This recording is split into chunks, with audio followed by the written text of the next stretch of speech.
Alors, pour réaliser le guide de perçage, vous allez utiliser donc une planche de bois, voilà, qui fait au moins 7 cm de large, et après l'épaisseur, hein, je dirais au moins 2 cm, mais bon, ça c'est moins important.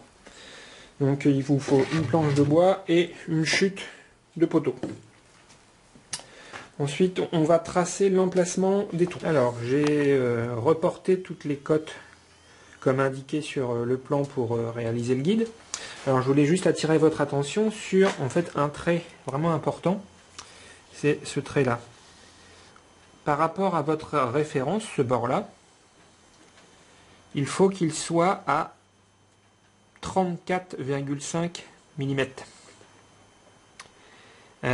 Pour que en fait le trou soit parfaitement centré par rapport aux poteaux qui font 69 de large. Donc voilà, cette cote là est vraiment importante. Ceci dit, après ces trous là aussi qui seront par bout aussi sont importants pour que tout soit bien centré. Donc soyez précis dans le fait de reporter les cotes sur votre planche. Parce que ce guide va vous servir pour les bacs, les serres, donc autant soigner sa réalisation. Donc maintenant je vais percer les trous. Donc avec une mèche de 22, une mèche à bois. Voilà la mèche en question. Donc vous voyez, pour protéger son affûtage, voilà, je le vise dans une planche, ça évite qu'elle se cogne. Voilà, c'est une bonne façon de garder vos mèches bien affûtées. Donc je vais monter cette mèche sur une perceuse, parce que sur une visseuse, ça risque de peiner. Donc sur une perceuse, et je vais faire les trous. Alors pour être le plus précis possible dans la réalisation de ce guide, j'ai reporté le centre du trou sur l'autre face.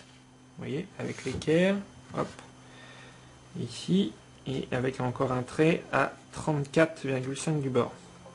Donc j'ai reporté l'emplacement des trous parce que en perçant, il suffit que vous soyez légèrement décalé quand vous allez percer. Bon là j'exagère, mais il suffit que vous perciez un peu de travers et du coup votre trou de l'autre côté il ne sera pas centré. Donc moi je vous invite à commencer par percer une face, ne pas aller jusqu'au bout et de percer l'autre face.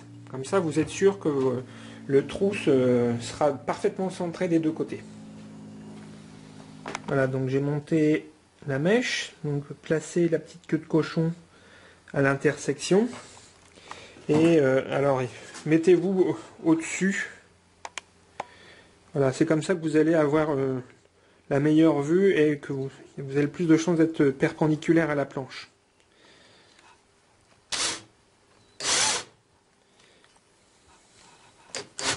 Bon, je ne vais pas pouvoir continuer de percer d'une main et tenir la caméra.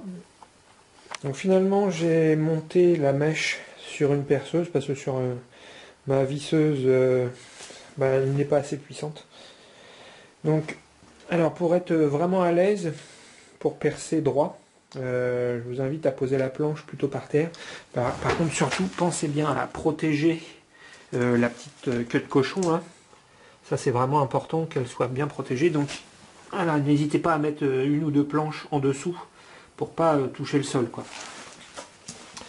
Donc j'ai commencé à faire un premier trou et je vais entamer le deuxième ici. Donc je ne traverse pas, mais en fait je perce sur les deux faces. Voilà, j'ai amorcé le trou. Maintenant je vais attaquer l'autre côté.